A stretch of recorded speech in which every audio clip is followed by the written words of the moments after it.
What's up, ladies and gentlemen? Today, I'm joined by the wonderful investor, Gregory Hullman. How's it going, man? Great. It's a beautiful day. It's great to be with y'all. Thank you for this opportunity to share. Of course. Where are you based out of? I'm down in Texas right now, in the Austin area, specifically Georgetown. Yeah, and it's just booming and exploding. I'm so excited.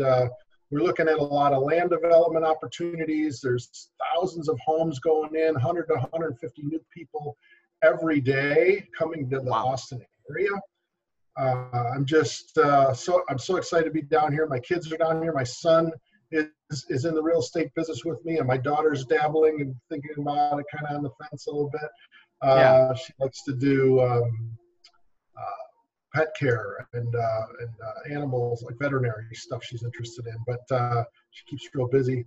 But yeah, I love this opportunity that's in front of us.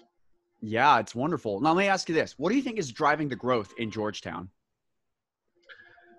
Well, I would say, like, there's this expanding movement in Austin. And right now, everything's kind of moving up this way. So there's a lot of suburbs, like right around here, that are getting a lot of new homes. It's kind of like Austin is expanding, and Georgetown is now kind of right on the big ripple of it, the big wave section that's starting to gain momentum. So I'm really excited to be like right here, location-wise, right now. And there's a lot of land that's up near this new expressway up here that I'm really excited about. And we're putting together like a private placement memorandum and an LLC just specific for this. It's going to be called Catch the Wave. Ooh, so nice. we're real excited about that. And so we're inviting people to get involved and become part of our possibility if they're interested. That's awesome, man. Well, let me ask you this. What do you specialize in? As far as real estate investing, you know, there's tons of areas that you can get involved in, but what do you specifically specialize in? So I've done a little bit of everything. I like to know all the different aspects of it. And I've learned from an amazing group of people that I'd love to share more about. When an opportunity comes your way, you want to know every different angle that you could possibly know, and every different question you can ask, such that you could solve the problem. And I've become a bit of a master, and I'm glad about that. But it wasn't until I really took the time to work on myself, learn all this stuff, and surround myself with a community of folks and resources that allow it to all click when it needs to. Yeah. And so lately, I've been most excited about land development, and out here, that's really what's happening the most. There's not as much like fix and flipping going on, because most of Austin is like less than 10 or 20 years old, right? I mean, there was hardly anything here 20 years ago. So there's not a lot of broken down, worn out stuff. So, so we're gearing up for and adapting for this expansion up here. I'm originally from the Chicago area, northwest suburbs, and I did a lot of building in Downers Grove. We've got an amazing group out there. And then I was out in Connecticut for a while, and then I've completed aerospace opportunity. I'm an engineer out in Connecticut, and when that job kind of ran out, I was like, I want to go be by my kids, you know, and there was an opening there in the family to get back together with the family that I didn't have before. So yeah, and it's really good to be working with my son and looking at all this possibility out here. It's just amazing. So grateful to be part of it. Yeah, you know, it's interesting. You're the first investor that I've interviewed that talks so much about land development. And I don't know if it's because of, you know, the geographic location, but, you know, this is honestly a nice, fresh perspective. So this is going to be fun. Well, let me ask you this. I know that you said that you were an engineer. Did you do anything else before getting into real estate? Well, I knew I was interested in electronics when I was very young, and electricity. So that's where I had like most of my interest pulled for learning about that kind of stuff. So I became very knowledgeable in all that intricate. I loved stuff that was complicated. And real estate for me was not complicated, although now it kind of is, I've discovered, but in a good way. Yeah. Where the more you know, the better it is. Like, especially when it comes to the legal side of it, like, oh my God. Yeah. what to put in your contracts or not, and how to read a contract. And the engineering, real estate is a people business, and the engineering was not like that. Like, it was always around some device or some software or some component or some circuitry, right? Where I was like focused in on my computer or my drawing board, and I wasn't talking to people much. And real estate is very people intensive, more than it is about the sticks and bricks and stuff, right? So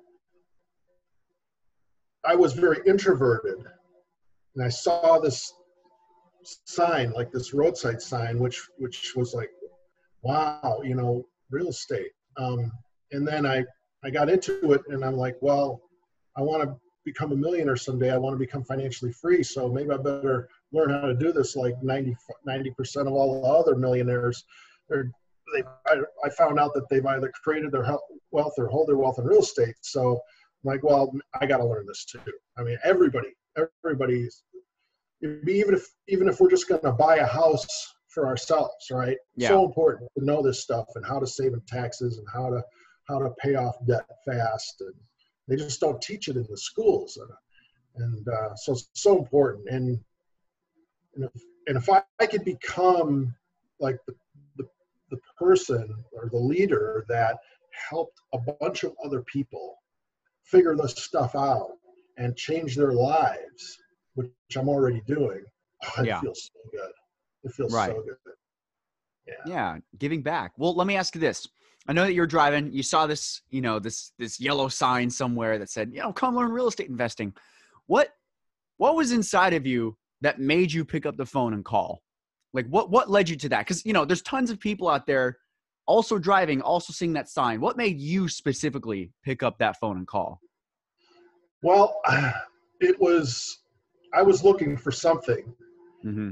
And I've had a lot of jobs, and the jobs when I had them were pretty good. I did okay, right? But then there was a lot of times engineers usually they work for about a year and a half, and then they're 6 months on the unemployment line.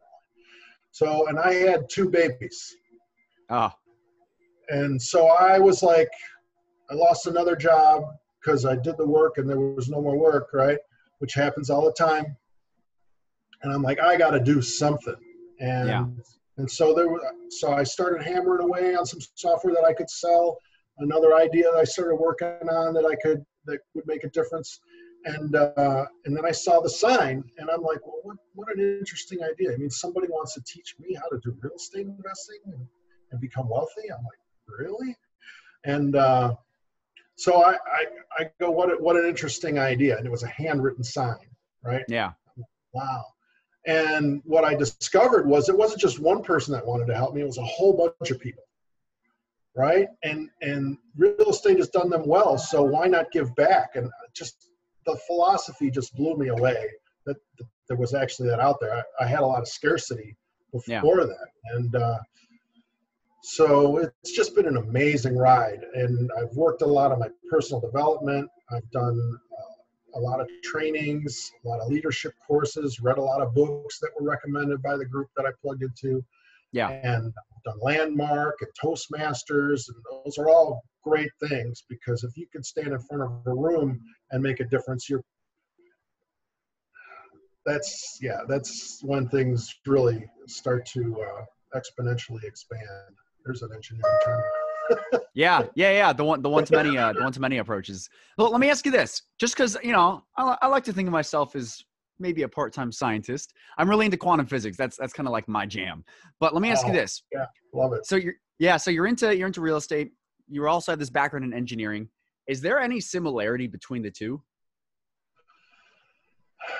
I would say there's definitely a lot of engineering in real estate. Mm-hmm. I've heard it referred to as a transaction engineer that you could become. Interesting. Yeah. Is it just the way that all the systems are working together? Well, there's a creative process that almost occurs every time you do something in real estate that I think is so exciting. It allows for some art form, right, to show up in what you're doing, and that allows for passion. You build something that's nice, that makes a difference, that cleans up a neighborhood, that creates a beautiful place where people can come and visit. Georgetown told me straight up they want a lot of outdoor seating areas, like around restaurants. And I'm like, yeah. So I started looking up a lot of pictures on beautiful outdoor seating areas. I looked it up on Google. I took a bunch of those pictures and I put it into a directory, and I'm like, yeah, I mean, all this stuff is possible.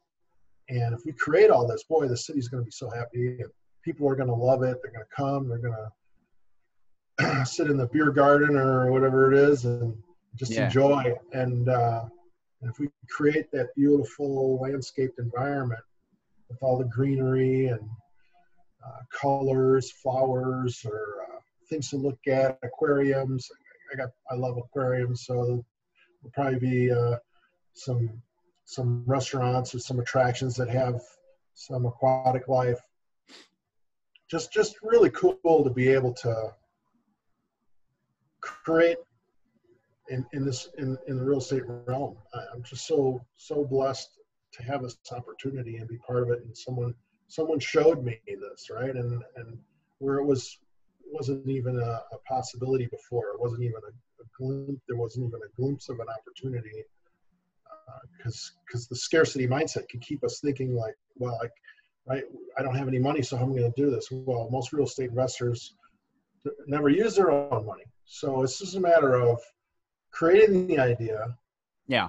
And then networking, getting the word out, enrolling others in the possibility. And then once they see that you've got a good solid plan and a good philosophy and purpose behind you, it all show up, right? It's like a law of attraction kicks in. Yeah. I love, and I know it sounds a little woo-woo, but I'm all about law of attraction. I'm all about it. Every time I use it, it works. Like, every time I've like committed to doing it for like 6 weeks at a time, day in, day out, like it literally works. Like it's crazy. Like, I kind of use the law of attraction to get my girlfriend. I was there and I was thinking, I'm probably not going to like find, this perfect girlfriend for a couple years. I'm okay waiting a couple years, but like I use the law of attraction. I'm like, all right, what do I want? And then literally the next day I meet this girl. Like it's insane. I'm just like, okay, I'm a believer. Like I can't not believe in it now. It's crazy. Well, let me ask you this. You shifted from a scarcity mindset to an abundance mindset. You have such good energy about you, Austin. Thank you. Yeah, I appreciate it. I had my coffee this morning, so, I'm ready. Well, Greg, let me ask you this. You used to have forgive me if I'm putting words in your mouth, but you used to have a scarcity mindset. Now you have an abundance mindset. But when you were first starting out in real estate, when you were first going after that first property, did you still have any resemblance of a scarcity mindset? Well, there was always this little bit of fear, like I wouldn't be able to follow through. But because I surrounded myself with all these other real estate investor people, I was like, it'll come. I'll just go find the good deal or find the opportunity. And if the numbers are right, then it'll show up.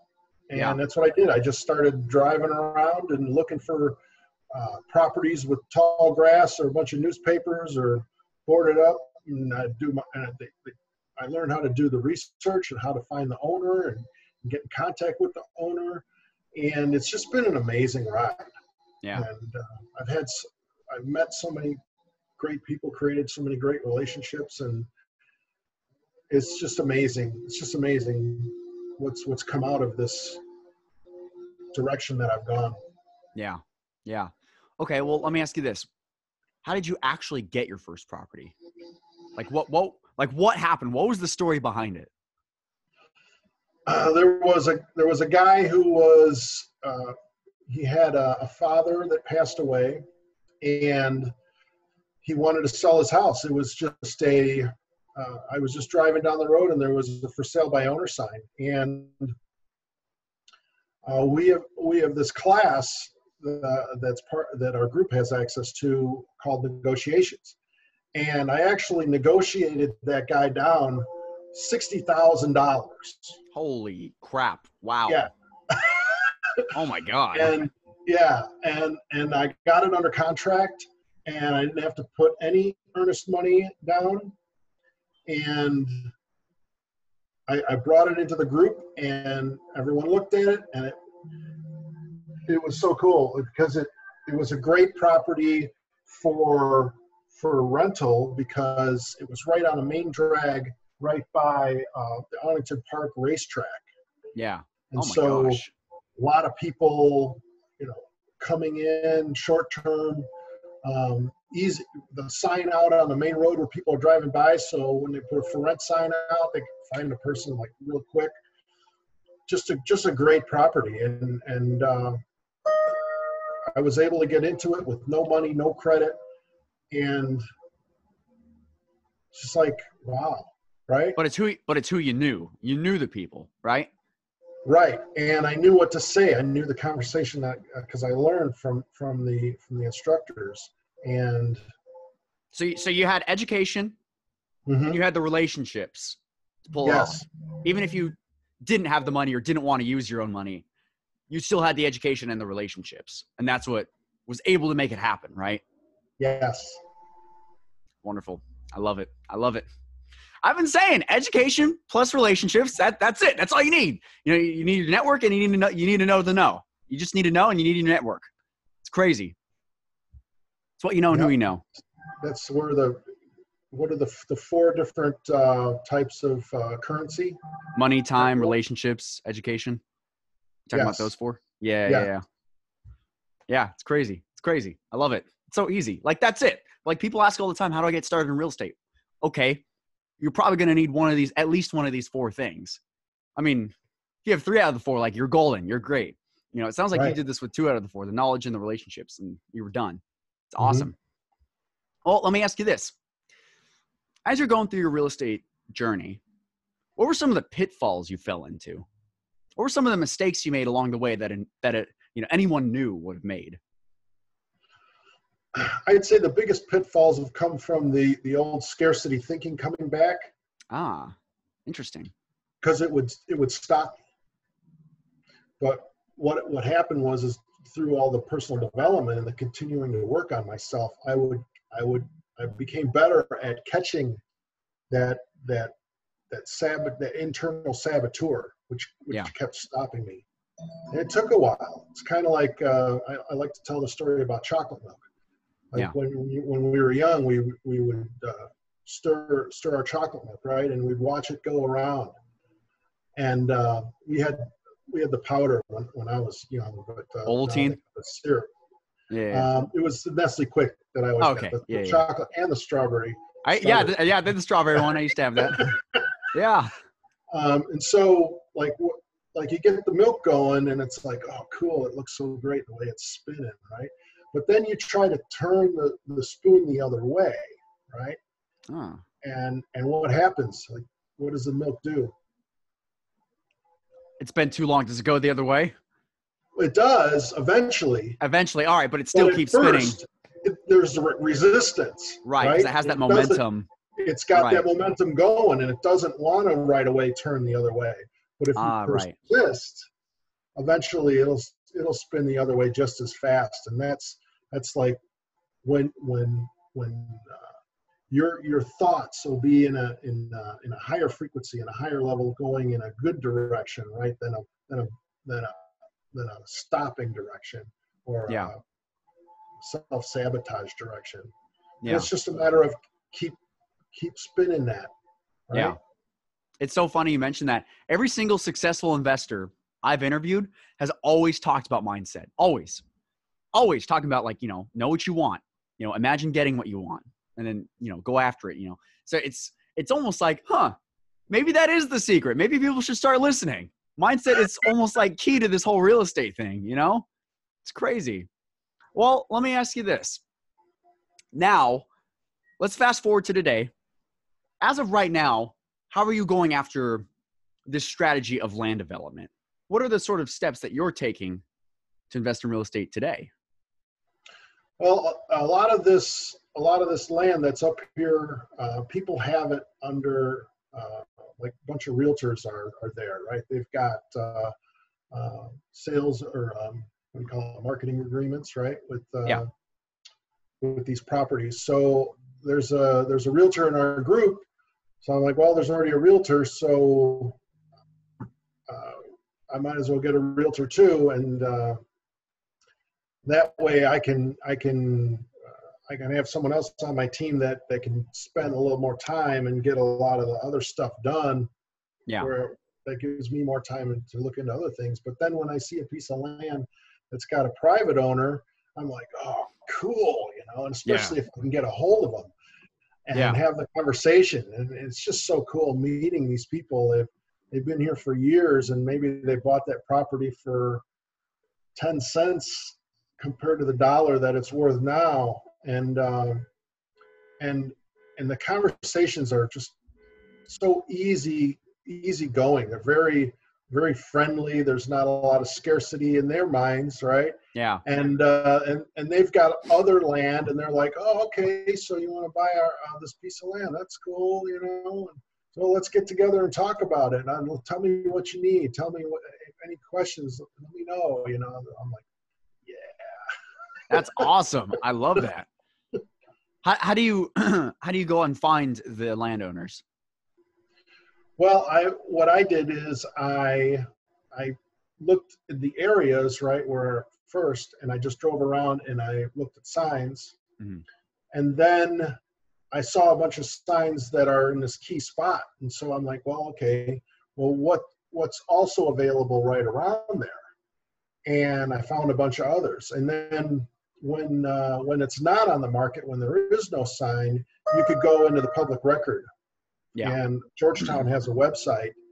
And so I just go on there and I could see the owner's name. Right. And then they didn't have this a couple years back. There's two tools, True People Search, and what's the other one?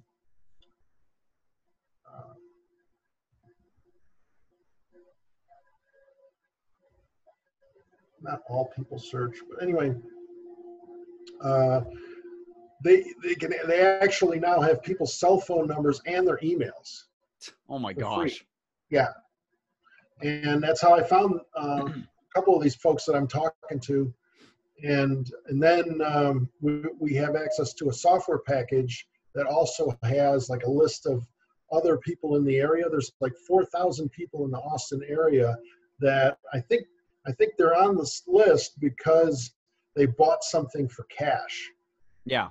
So that's how I found this one $10 million guy investor that I've been talking to. And so just going through there and finding other folks that could become potential partners has been amazing.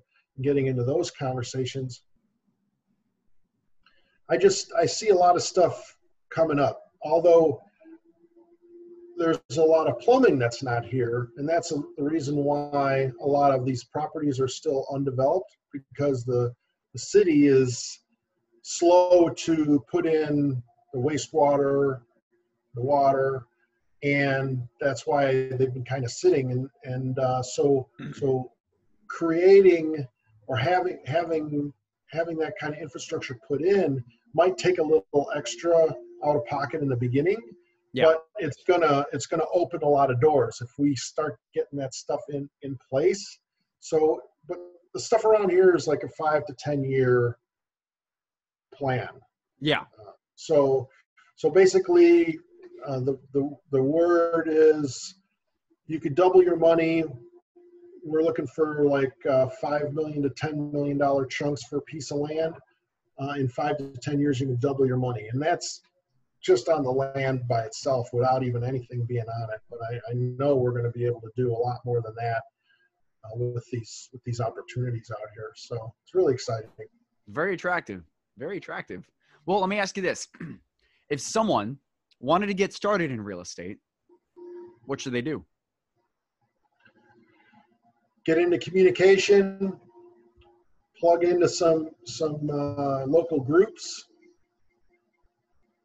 network, get really good at networking because that's how you're going to get all your resources. Okay, I got a question for you. How does one get good at networking? If someone's super shy and super introverted, how do they get good at it? I think you just start doing it and going to the meetings, meeting people, getting their business cards, indexing, staying organized, maybe make up a little Excel spreadsheet, right, where you got all your resources and then your people, and then a little bit about what they bring, what they're looking for, where they're at. Yeah. It's funny. I do the same thing. I'm like, I can't, like, there's so many people I know, like, I got to find a way to categorize them. You know, there's no way I just go through my phone and, like, you know, let's say you're coming across a property and you need some investors, right? Like, there's no way I could do it if I didn't have a spreadsheet of like, oh, people I know that love investing in this. It's crazy. I don't know how people do it without it, you know? And your phone has groups, right? So you could put you can also people in your groups. So yeah, that's a great tool, a great feature that's on our phones. Yeah, utilize that. Awesome. So if someone wanted to get started in real estate, what they should do is find a local group and start networking, start to get to know people. You think that would be the first most important step? Absolutely. You surround yourself with people that are successful, that have been doing this, and then do what they do. Okay, but I'm a new guy. I don't know how to invest in real estate. How is going to these groups going to teach me how to do anything? Well, a lot of times they want to share. Right. Anytime a group of people get together and they want to do real estate investing together or any kind of business development together, they want to know how. And so they're always looking for people to come in and speak and share stuff that would be of value. And I've just seen a lot of cool things. Home inspectors coming in, teach about what to look for, people with building capability, contractors that have things that they do for us, and stuff gets shared. People from local governments that know how to get things done, right? And like through like if you got to get stuff permitted, right? And then who to talk to. Title company people are great to have in your network. Realtors, of course, and that's all the kind of stuff you'll be able to access through like the groups and the networking. Right. Awesome. Well, guys, we're about to jump into our behind the scenes Q&A. If you want access to that, click the link below and you'll get taken to that. But yeah, Greg, thanks so much for hopping on. I really appreciate it. Oh, one more thing. Where can someone learn more about you? I've got a website, and what I'd like to do is invite everyone to a local event. And so the website is Trek Chief. Wait a second, let me just make sure I get this right. Of course, and we'll be putting the website in the show notes as well, you guys. trekchief.wixsite.com/Wade, WADE. Awesome. Trek, like Star Trek. So Star Trek, Chief, like Indian Chief. trekchief.wixsite.com/Wade. Yes. Cool. And we'll be posting a link at the bottom of that. So, all right, we'll jump into the behind the scenes. But for all those other people, thanks for hopping on, Greg. I appreciate it. You're welcome. Great to be with you, and awesome opportunity to get the word out and make a difference. Really appreciate it, Austin. You got it, man. Cool.